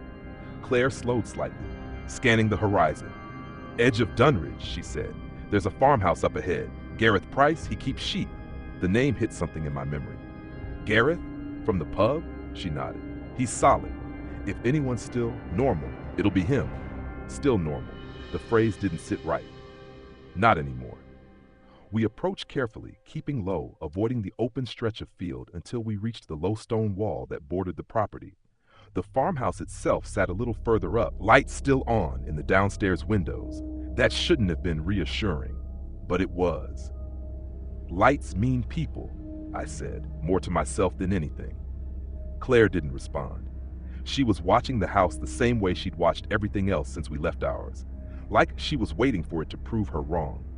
We climbed over the wall and crossed the yard, boots crunching softly on gravel. The wind carried the faint smell of smoke from the chimney, mixed with something else. Something, sharp. I couldn't place it. Stay behind me, I said, adjusting my grip on the rifle. Claire didn't argue. I stepped up to the front door and knocked. Once, twice, 3 times. For a second, nothing happened. Then I heard movement inside. Fast, uneven. The door opened a crack. A chain still in place. One eye peered through. Bloodshot. Panicked. Who is it? The voice demanded. Gareth, I said quickly. It's Nathan, from Briarwick. There was a pause. The eye narrowed. Then, the chain rattled. The door opened fully. Gareth stood there, pale and sweating, his hair stuck to his forehead like he'd been running. What the hell's going on? He said. I've been hearing. He stopped when he saw Claire. Then the rifle. Then the state of us. Jesus, he muttered. Get inside. We didn't need telling twice. He slammed the door behind us the moment we crossed the threshold, locking it with a speed that told me he'd already done it more than once that night. The house felt warmer than it should have. Too warm. Like the fire had been turned up high to fight something other than the cold. You've seen it too, haven't you? I said immediately. Gareth ran a hand over his face. Seen what? He snapped. Because I've heard screaming, I've seen lights over Briarwick, and something's been walking around my field that I can't bloody explain. That's it, I said. That's exactly it. Claire moved past us, checking the windows, pulling curtains tighter. Any calls? She asked. Phones are dead, Gareth said. No signal, no nothing. That lined up. Of course it did. Anyone else here? I asked. Gareth shook his head. Just me. A flicker of relief. Short-lived. Because just as I started to think, maybe this is somewhere safe, there was a knock on the front door. All three of us froze. It wasn't loud, it wasn't frantic, just soft, careful, like someone trying not to scare us. Gareth's face drained of color. "You expecting anyone?" he asked. "No," I said. Claire didn't speak, she just stared at the door. Another knock, same rhythm, knock, knock, knock. My grip tightened on the rifle. "Don't open it," Claire said quietly. Gareth nodded immediately. "Not a chance." Then a voice. "Mavis?" We all stiffened. "That's..." Gareth frowned. "That's Bethan," dropped. "Bethan?" "My sister," he said. "She lives down the road." The voice came again, weaker this time. "Gareth, please." Claire stepped closer to me. "That's wrong," she whispered. "How?" I asked. "She wouldn't come here first," Claire said. "She'd go to the main road, or call someone." "She can't call," Gareth snapped. "Phones are down." "Then she'd bang on the door," Claire said. "Not that." Another knock, softer now, barely there. "Please," the voice said again. Something in it, something strained, like it was being held together. Gareth took a step towards the door. "I can't just leave her out there," he said. "You can," Claire replied. He shook his head. "That's my sister." "That might not be," she said. He hesitated, just for a second. Then he moved anyway. "Gareth, don't," I said, stepping forward. But he was already there, hand on the latch. "You said it yourself," he muttered. "It spreads through contact. If she's still herself." He didn't finish the sentence. He just unlatched the door, opened it. The figure outside staggered forward immediately. I stepped back instinctively. For a second, I didn't recognize her. Her skin was blackened in places, cracked, peeling, like she'd been burned. Badly. Her clothes hung off her frame, charred at the edges, clinging to her in patches where the fabric had melted. And her eyes were the only part of her that looked untouched. Wide, wet, terrified. "Gareth," she gasped. He caught her as she stumbled. "Jesus Christ," he said, his voice breaking. "Bethan, what happened to you?" "It hurts," she whispered. "It hurts so bad." The smell hit me then. That sharp scent I'd noticed before. Petrol. Burnt flesh. I gagged, turning slightly away. "We need to get her inside," Gareth said. "No," Claire snapped. "No, we don't. She's dying." "She's not." But it was too late. He'd already pulled her in. The door shut behind them. Bethan collapsed to her knees on the floor, her body shaking, her hands clawing at the air like she didn't know what to do with them. "Water," Gareth said, panicked. "I need."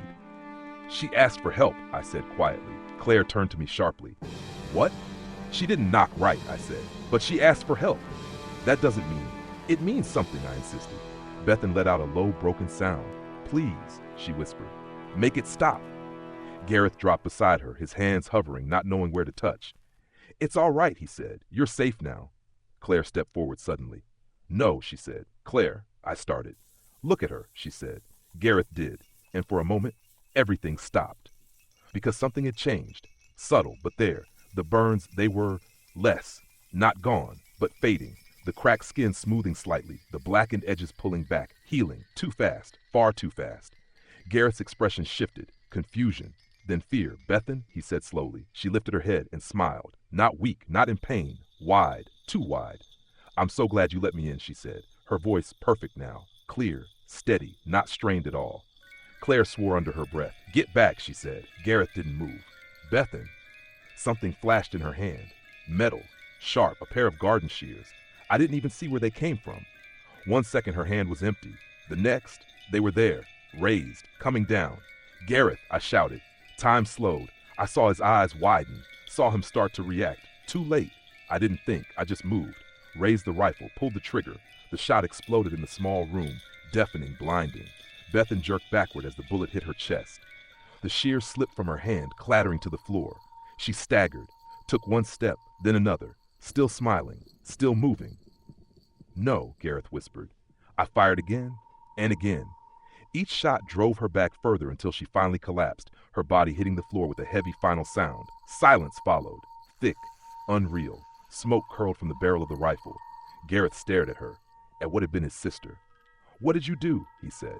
His voice was hollow. "I stopped her," I said. She wasn't," Claire cut in. "You saw it." Gareth didn't respond. He just kept staring. Bethan lay still on the floor, her eyes open, that smile still fixed on her face. But something about her, it was already changing, subtly, like whatever had been inside her was leaving or moving on. I lowered the rifle slowly. My hands were shaking. I told you not to open the door, Claire said quietly. Gareth didn't look at her.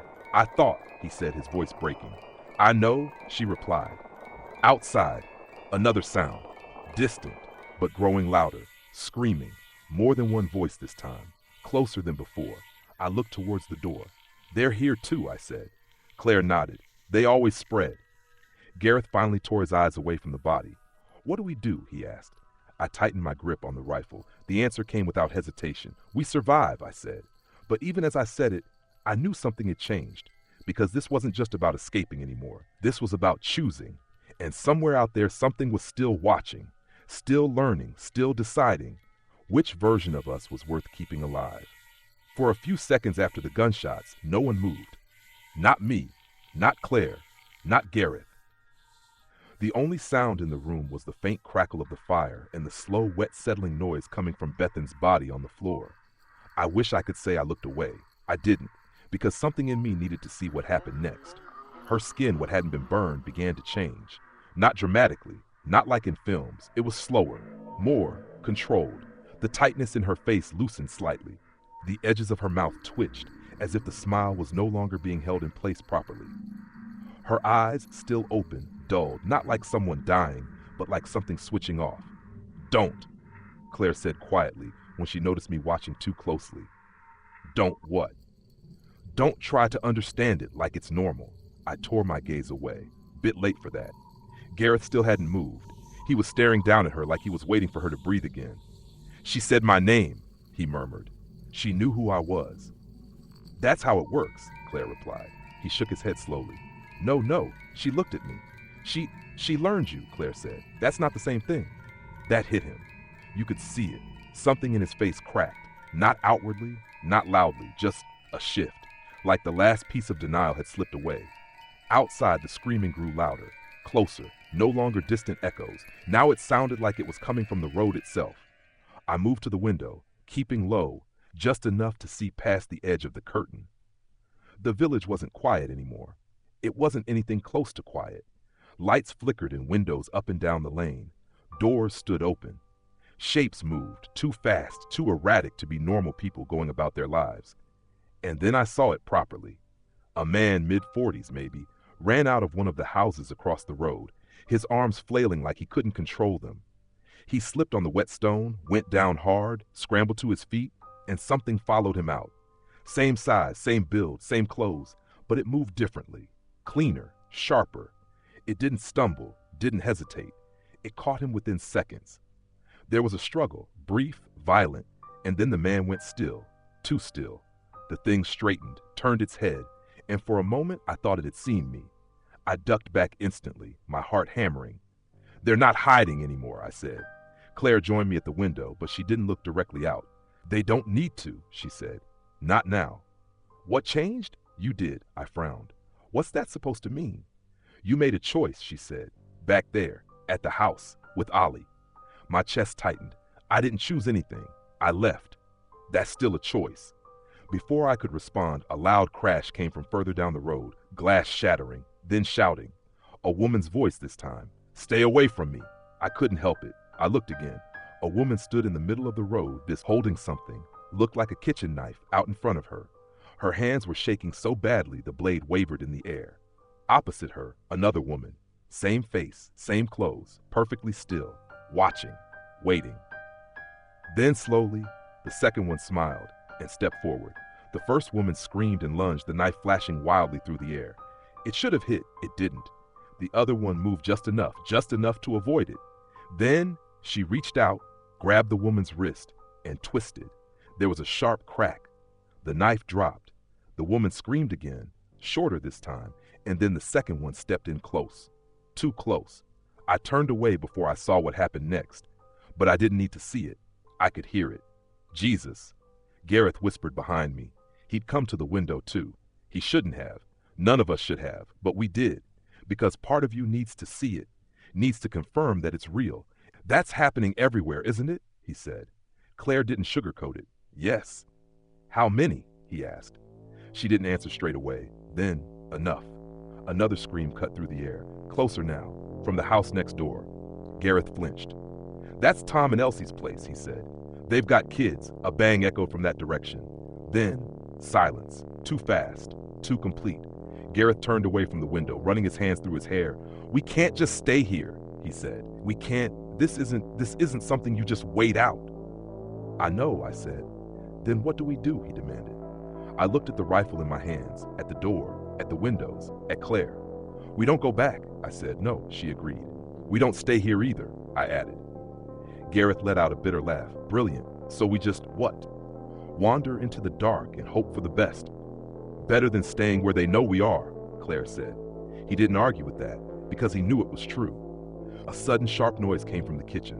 All three of us turned. The back door. The handle moved. Once, twice, then stopped. We held our breath, waiting. Nothing. Then a soft tap from the glass. I stepped closer, careful, slow, raising the rifle slightly. And then I saw it. A hand, pressed against the outside of the door, small, too small to be an adult's. My stomach dropped. "No," I whispered.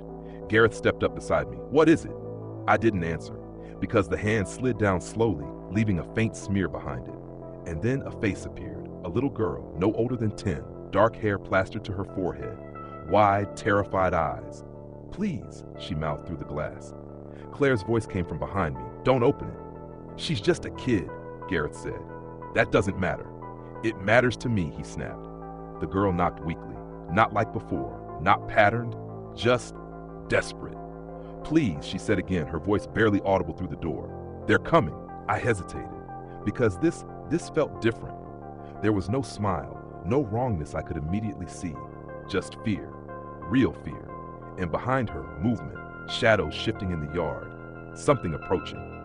Claire stepped closer, her voice low and urgent. "You open that door," she said, "and you're making another choice." I looked at her, then back at the girl, then at the darkness behind her. My hands tightened on the rifle. "Or I'm saving someone," I said.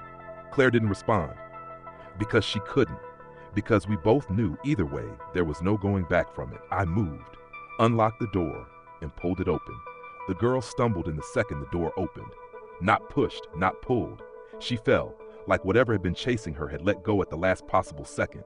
I grabbed her instinctively, steadying her before she hit the floor. She was freezing, soaked through, her breath coming in short, sharp bursts. "Easy," I said. "You're all right." She flinched, hard, like my touch burned. "I'm not going to hurt you," I added quickly. Her eyes snapped up to mine, wide, searching. For a second, I thought she might bolt. Then she nodded, just once. Gareth shut the door behind us immediately, locking it again with shaking hands. "Who's after you?" he asked. She didn't answer. She just looked over her shoulder, at the door, at the glass, like she expected something to be standing there. "Hey," I said, crouching slightly to her level. "You're safe here." That word felt wrong the moment I said it. Safe. There wasn't a place left in that village that deserved it. "My name's Nathan." I continued. "What's yours?" She hesitated. Then, "Poppy," she whispered. Claire moved closer, watching her carefully. "Where are your parents, Poppy?" she asked. The girl's expression changed, not in a dramatic way, not like panic or grief, just empty. "I don't know," she said. That wasn't good. "That's all right," Gareth said quickly. "We'll sort that. Just sit down, yeah?" He guided her gently towards the kitchen table. She sat, hands clasped tightly together, her eyes flicking around the room, taking everything in, too quickly. Claire noticed it too. I could tell by the way her shoulders stiffened slightly. "How long were you out there?" Poppy blinked. "Not long." "How did you get here?" "I ran." "From where?" The girl hesitated. "Then, home." Claire didn't push further. Not yet. Instead, she stepped back, her gaze shifting towards the window. Something had changed. I could feel it too. The air in the room felt thicker, like the space itself had tightened. "Do you hear that?" Gareth asked quietly. I listened, at first. Then a sound, faint, almost like wind. But not quite. It wasn't moving around the house. It was focused, coming from one direction, the front. Claire moved slowly towards the window, pulling the curtain aside just a fraction. Then she froze. "What is it?" I whispered. She didn't answer straight away. Then quietly, "Don't come over here."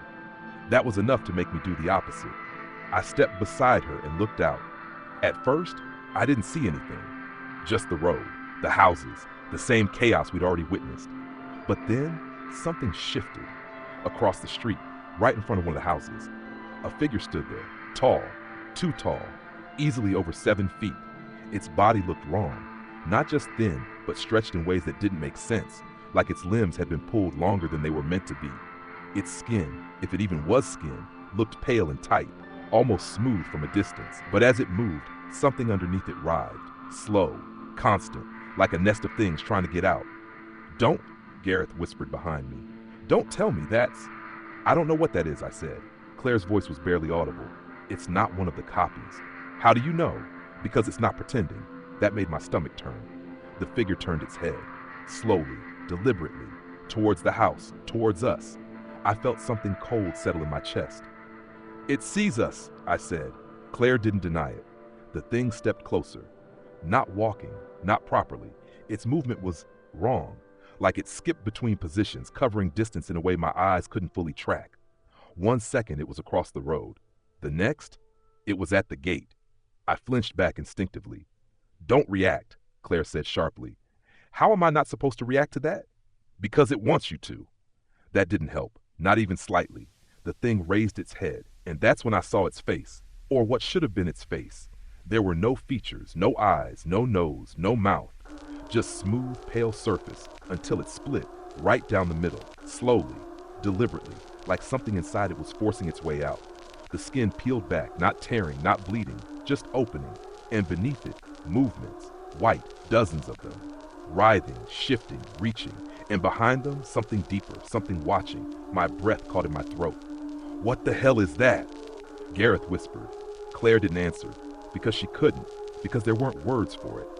The thing stopped just outside the window, close enough that I could see the texture of its skin, the way it moved, the way it breathed. The tendrils shifted slightly, and for a brief moment, I saw something behind them. Eyes, white, smooth, reflective. Not human, not anything close. They fixed on me, not on Claire, not on Gareth. And then, it spoke. Not through a mouth, not through sound the way we understand it. The voice just appeared, inside my head, cold, clear, unavoidable. "The selection is nearly complete." I staggered slightly, gripping the edge of the counter to steady myself. "What?" I choked. "What is that?" Claire grabbed my arm. "Don't answer it." "I'm not—" "You have persisted beyond expectation." The tendrils shifted again, curling slightly like they were reacting to something. To me, my thoughts, my fear. "You demonstrate resistance." My chest tightened. "Get out of my head," I whispered. It didn't listen. Of course it didn't. Most do not. I forced myself to look away, to break eye contact, but it didn't matter because it didn't need my eyes. It was already inside. 3 hours remained. The words hit like a weight. "What happens in 3 hours?" I demanded before I could stop myself. Claire swore under her breath. "I told you not to." "The cycle concludes." I shook my head. "That doesn't answer anything." "It answers everything." The tendrils shifted again, slow, measured. "You will be observed until completion." My stomach dropped. Observed for what? A pause, just long enough to make it worse, for worth. The word echoed in my head. Cold. Final. I felt Claire's grip tighten. "Stop engaging," she whispered. "I can't," I said, fear response elevated. I clenched my jaw. "Leave us alone." Another pause. "Then you are not alone." That made something inside me snap. "Then what are we?" I demanded. "What is this?" The tendrils stilled, just for a second. Then, "Specimens." The word landed hard, too hard. Claire pulled me back. "Enough," she said sharply. "Wait," I said, "we need to know." Further interaction unnecessary. The presence in my head began to fade, not abruptly, just withdrawing, like it had already taken what it needed. "You will understand at conclusion." "No, wait," I started, but it was gone. The tendrils folded back in. The split in its face sealed seamlessly, leaving that smooth, featureless surface behind. And just like that, it stepped back. One moment at the window, the next, gone, vanished into the fog. I stood there, breathing hard, my heart racing, my mind trying to catch up with what had just happened. Gareth was the first to speak. "What the hell was that?" he said. No one answered, because none of us knew, not really. But one thing was clear. This wasn't just spreading anymore. This wasn't just survival. This was something bigger, something controlled, something watching every move we made. And it had just told me we had 3 hours left.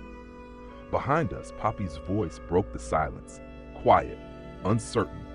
What did it mean? I turned to look at her. She was watching me. Not scared, not confused, just waiting. And for the first time since we let her in, I felt something twist in my chest. Because the way she looked at me, it wasn't like a child asking a question. It was like she already knew the answer and just wanted to see if I did too. For a long moment after it left, none of us spoke. It wasn't just shock. It was something heavier than that.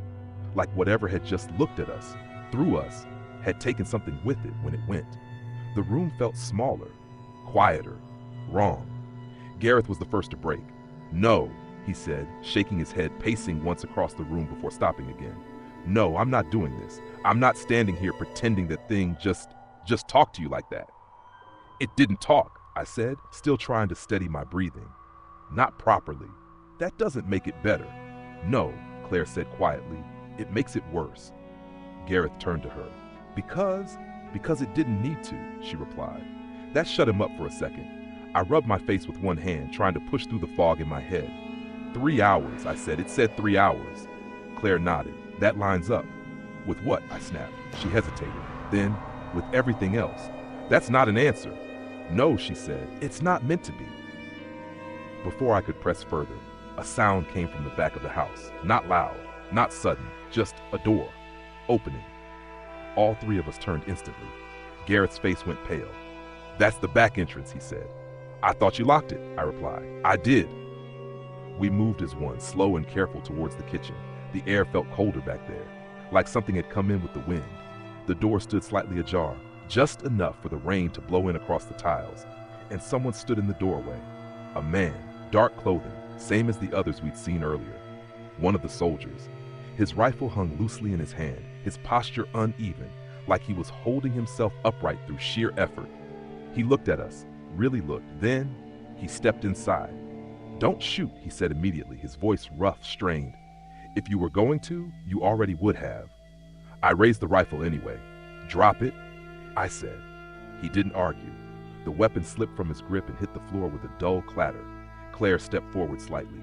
"You shouldn't be here," she said. He gave a weak, humorless smile. "Could say the same about you." Gareth glanced between us. "Who is this?" he asked. "No idea," I said. "But he's one of the ones shooting people in the street." The man nodded once. "That's us." "You call that helping?" Gareth snapped. The man didn't react to the anger. "We call it containment," he said. "That's not containment, that's slaughter." "Same thing," he replied flatly, "at this stage." Something about the way he said it, not defensive, not aggressive, just factual. It made my stomach turn. "You're not from the police," I said. "No." "Military?" "Not exactly." "Then what?" He hesitated, just for a fraction of a second. Then, "We're what comes after everything else fails." The words hung there. Heavy, final. Claire stepped closer. "How long have you known about this?" she asked. The man's eyes flicked to her. Longer this time, assessing. Then, "Long enough," he said. "That's not good enough. It's all you're getting." I tightened my grip on the rifle. "You said containment," I said. "What exactly are you containing?" He looked at me, and for the first time, there was something like understanding in his expression. "Anomalies," he said. "That's a convenient word." "It's an accurate one." "Start talking properly," I said. "Now." He took a slow breath, like he was deciding how much to give us. Then, "This isn't the first time," he said. My chest tightened. "What?" "Not here," he clarified. "Not this village, but this pattern." "What pattern?" Gareth asked. The man leaned slightly against the wall, his strength clearly fading. "Replacement," he said. "Replication. Call it what you want." I felt something cold settle in my stomach. "The copies," I said. He nodded. "Start small," he continued. "Close contact, family units, people who know each other well enough to notice changes, but not quickly enough to stop them." "That's exactly what happened," I muttered. "Yes." Claire folded her arms. "And then it spreads," he said. "Neighbors, friends, anyone with repeated exposure." "How?" Gareth demanded. "How does it spread?" The man shook his head. "That's the part we don't fully understand." "That's not reassuring." "No," he agreed. "It isn't." I stepped closer. "You said this isn't the first time," I pressed. "Man, where else?" He hesitated again. Then, "Small towns," he said. "Remote areas, places where it can grow without immediate attention." "And when you find it," Claire asked, "we contain it." "With bullets?" Gareth snapped. "If we're lucky." I frowned. "What happens if you're not?" The man's expression darkened. "We escalate." A chill ran through me. "How far?" He looked straight at me. "All the way." Silence filled the room. Heavy, Oppressive. You mean? Gareth started, then trailed off. Yes, the man said. Everything, I asked. Yes. I swallowed hard. They're going to wipe out the entire village. They already are. And the next one? Claire asked quietly. If it spreads, he said. Yes. My mind raced. Then why are you still here? I demanded. Why not just do it now? He gave a tired smile. Because we're not in control anymore. That stopped me. What? We lost containment about an hour ago, he said. Whatever this is, it's moved beyond standard response. Claire's voice dropped. That thing at the window. He nodded slowly. You saw it. That's what's running this, isn't it? I said. Something like that. What is it? The man shook his head. We don't know. That's not possible. It doesn't need to be possible, he said.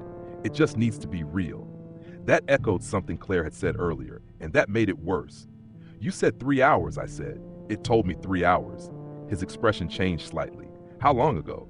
10 minutes, maybe less. He checked something on his wrist, some kind of device, cracked but still flickering faintly. Then it's sooner than we thought. What happens in 3 hours? Gareth asked. The man didn't answer straight away. Then it finishes, he said. That's not an explanation. It's the only one you need. Claire stepped closer. Finishes what? She pressed. He looked at her, then at me. Then, the selection, he said. My chest tightened. That's what it said, I muttered. Yes. Then for what? A pause. Longer this time. Then, for what's left? The words settled heavily in the room. What's left of what? Gareth asked. The man's gaze didn't leave mine. Us. Silence. Cold. Final. I felt something shift inside me, something that had been building since the moment I saw Ollie in the garden, since the moment I saw the body in the ground, since the moment that thing looked at me and decided something. This isn't an outbreak, I said slowly. The man didn't respond. It's not a disease, I continued. No. It's not random. No, I swallowed. It's a test. The man held my gaze, then nodded. Yes. Gareth let out a hollow laugh. A test? A test of what? The man didn't hesitate. Survival. Claire's voice was quieter now. Not just survival, she said. No, the man agreed. Not just survival. I felt my hands tighten around the rifle. Then what? He looked at me, and this time there was no hesitation, no softening, no attempt to make it easier. Worth, he said. The word landed hard, too hard, and suddenly everything made sense. The copies, the choices, the way it watched, the way it spoke, the way it didn't stop us. They're not trying to kill us, I said. The man shook his head. Not yet. They're watching who survives, yes. And then, a long pause. Then, they decide who gets to stay. The room fell silent again. But this time, it wasn't confusion. It was understanding. And that was worse, because now we knew. And knowing meant there was no pretending this was something we could escape. This wasn't about getting out. This wasn't about hiding. This was about proving something to something that didn't see us as people. Just options. Behind us, Poppy spoke again. Soft, almost thoughtful. Then we just have to win, don't we? I turned to look at her. She was watching all of us, calm, too calm. And for the first time, I realized something that made my blood run cold. She wasn't asking, she was stating it. And the way she said it, it didn't sound like hope. It sounded like she already knew how it would end. No one answered Poppy. Not because we didn't hear her, but because the way she said it didn't leave room for an answer. We just have to win, like it was simple, like it had rules, like she already understood them. The man, whatever his name was, noticed it too. I could tell by the way his eyes lingered on her a fraction longer than the rest of us, but he didn't say anything, not yet. Right, Gareth said suddenly, his voice rough, forcing movement back into the room. Standing here isn't doing anything. If this place is compromised, we need to move. The man nodded once. He's right. I looked between them. Where? The next town, Gareth said. Over the ridge. If this is spreading outwards like you said, maybe it hasn't reached there yet. The man didn't look convinced.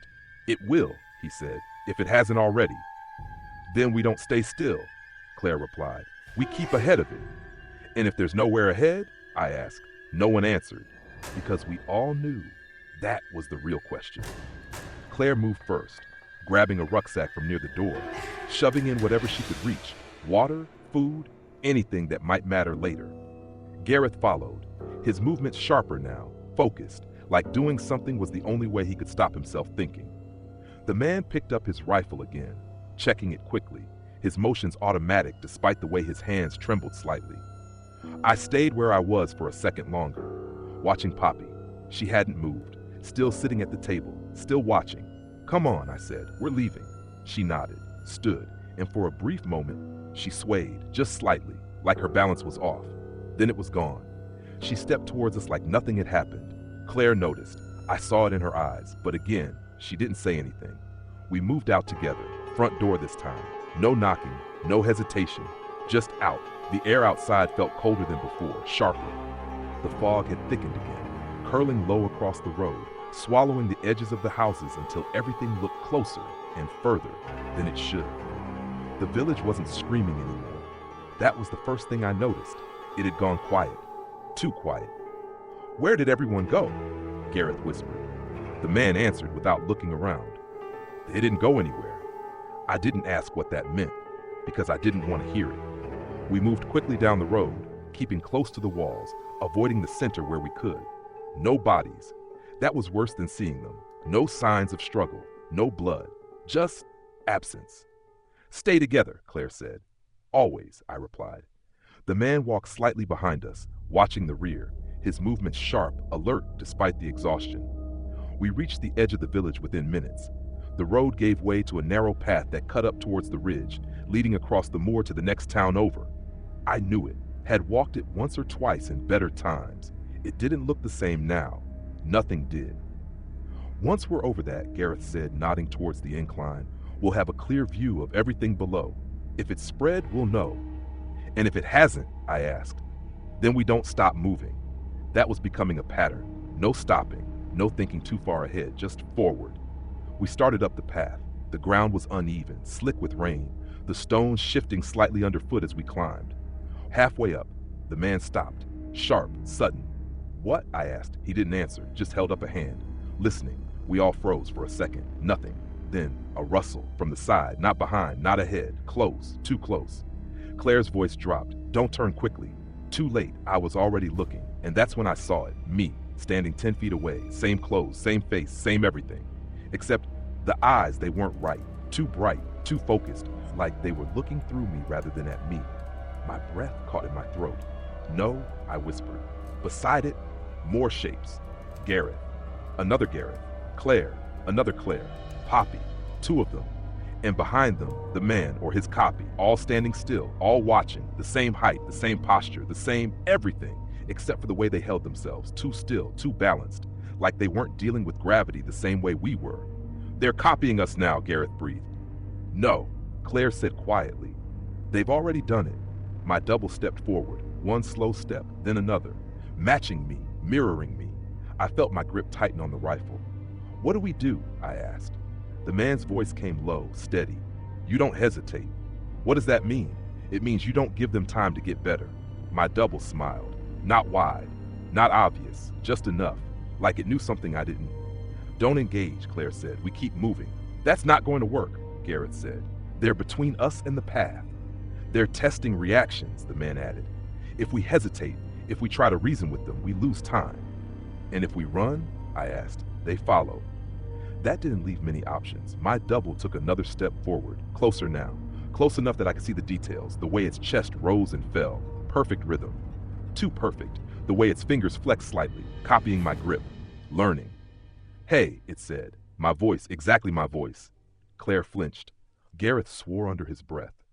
"Don't answer," she said. But I couldn't look away. "Hey," it repeated. Then it raised its hand, mirroring me again, perfect.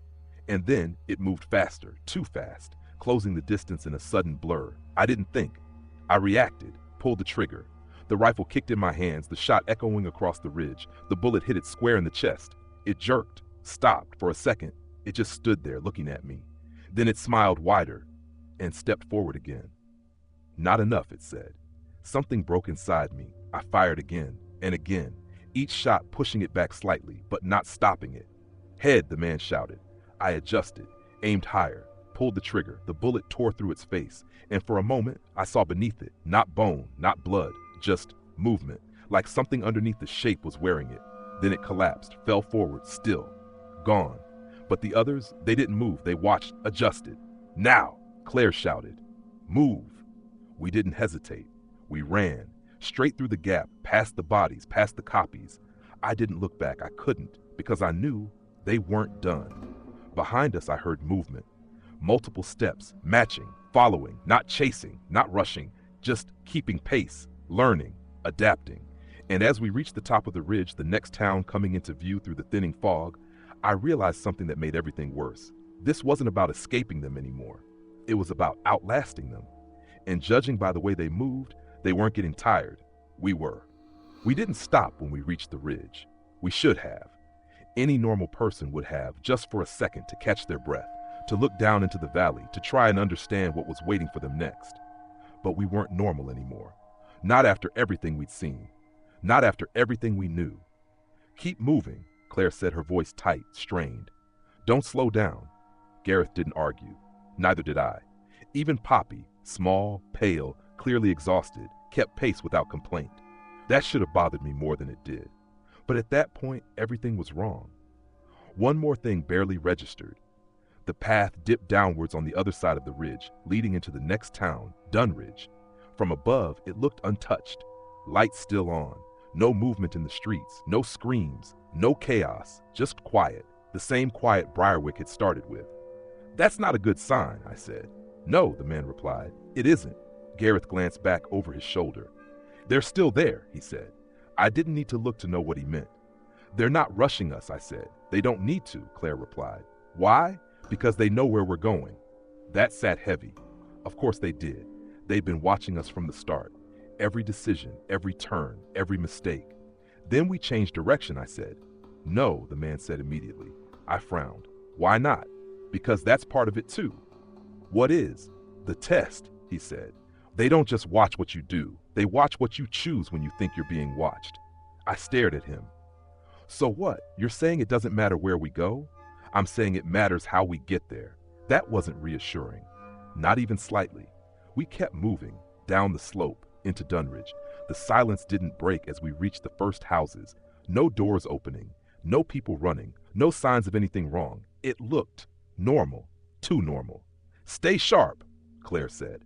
That's all we've been doing, Gareth muttered. We moved through the main street slowly now, scanning windows, doorways, shadows, nothing, no one. It was like the entire place had been emptied. Where is everyone? I whispered. The man didn't answer, because he didn't know, or didn't want to say. We reached the center of the town, a small square, a closed cafe, a row of shops, still nothing, and then the ground shook, not violently, not like an earthquake, just a shift, deep, low, like something far beneath us had moved. We all stopped. What was that? Gareth asked. No one answered, because the sky changed, not gradually, not like clouds moving. It shifted. A faint blue light spread across the horizon, unnatural, wrong, casting everything in a cold, metallic glow, and it appeared, above the town. Silent, massive, impossible, a structure, no, a craft, but not like anything I'd ever seen. It didn't have smooth edges or defined shapes. It was made of strands, thin, metallic filaments, silver and gold, woven together into something that held itself in place without touching, like a web, or a skeleton, or something grown rather than built. It hovered, perfectly still, and the air around it, it felt wrong, like the space itself was bending. Gareth stared up at it, his mouth slightly open. Tell me I'm not seeing that, he said. You're seeing it, Claire replied. The man's face had gone pale. We're out of time, he said. What does that mean? I asked. It means they're finishing it. Before I could ask what it was, movement, around us, from the streets, from the buildings, from every direction. They stepped out, dozens of them, copies, every face we'd seen, every person we'd passed, every version of us, all of them, surrounding the square, standing still, watching, waiting. Poppy stepped closer to me, her hand slipped into mine, cold, too cold. I didn't pull away, not yet. They're not attacking, Gareth said. No, Claire replied. They're waiting. For what? No one answered, because we all knew. The craft above us pulsed, a low hum filled the air, and then they appeared, the tall ones, the ones from before, the faceless beings, 3 of them, stepping out of nothing, right in front of us, closer than before, close enough that I could see the way their skin shifted, the way the tendrils beneath it moved, the way they looked at us, not as people, but as something to be measured. One of them stepped forward, Its face split open again, the tendrils parting just enough to reveal those pale, watching eyes. And then it spoke, not out loud, inside my head, inside all of ours. The cycle concludes. My chest tightened. "This is it," I whispered. Claire didn't respond. She was staring at them, at the craft, at everything. The being moved closer, slow, deliberate. "You have endured." Its gaze shifted between us. Me, Claire, Gareth, the man, Poppy. "You have resisted." Something tightened in my grip. Poppy's hand, still in mine, still cold. "You have demonstrated variance," the word echoed. "Variance, not strength, not courage, something else. This is sufficient." I swallowed hard. "What happens now?" I asked. The being didn't hesitate. "Selection." My stomach dropped. "And the rest?" Gareth demanded. The being didn't look at him. "Irrelevant." The word landed like a weight. Heavy. Final. The two beings behind it stepped forward, each holding something small, black, vials. My heart started to race. "What are those?" I asked. No answer. They moved closer, one towards me, one towards Poppy. I tightened my grip on her hand instinctively. She didn't resist, didn't react, just stood there. The being in front of me reached out. Its hand, long, thin, not quite solid. It touched my arm. Cold flooded through me instantly. It took something. I felt it. Not pain. Not exactly. Just loss. Like something had been pulled out of me. Then it stepped back. The others did the same. And then they raised the vials and sprayed directly into our faces. The world spun instantly. My vision blurred. My legs gave out. I felt myself falling. Heard distant shouting. Gareth, Claire. But it all faded too quickly. The last thing I saw before everything went black was Poppy. Standing. Not falling. Watching me. That same calm expression on her face. And for the first time, I realized the truth. She hadn't been scared. Not once. I woke up in a hospital. White ceiling, fluorescent lights, the steady beep of a machine somewhere to my left. For a moment, I thought it had all been a dream. Then I tried to move my right arm, and nothing happened. I turned my head slowly, and saw it. Gone. Bandaged at the shoulder, clean, final. The memory hit all at once, everything. The house, Ollie, the field, the copies, the craft, the test. I sucked in a breath, my chest tightening as reality settled back into place. A nurse noticed, moved quickly to my side. "You're awake," she said gently. "Try not to move too much." "What happened?" I croaked. "You were found outside the city," she said. "In shock, severe blood loss. You're lucky to be alive." Lucky. The word felt hollow. "What about the others?" I asked. Her expression shifted slightly. "I'm sorry," she said. Of course. I closed my eyes, tried to steady myself. "How long?" I asked. 2 weeks. 2 weeks. It had been 2 weeks. Was I alone? I asked. She hesitated. Then, "No," she said. My eyes opened. "Who else?" "A young girl," she replied. "She was brought in with you." My chest tightened. "Poppy?" She nodded. "She's stable, quiet, doesn't speak much." Something twisted inside me. "Can I see her?" The nurse hesitated, then nodded, briefly. She led me down the corridor slowly, my body weak, unsteady. Every step felt wrong, like I was walking in someone else's life. We stopped outside a room. She opened the door. Poppy sat on the bed, looking out the window. Still, calm. She turned as I entered. Her eyes met mine. And then she smiled, not wide, not obvious, just enough. Exactly like I felt my stomach drop. "Poppy," I said. She tilted her head slightly, studying me, just like they had. And then, finally, she spoke. "You made it," she said. Her voice was soft, calm, certain, not a question, a statement. And in that moment, I understood.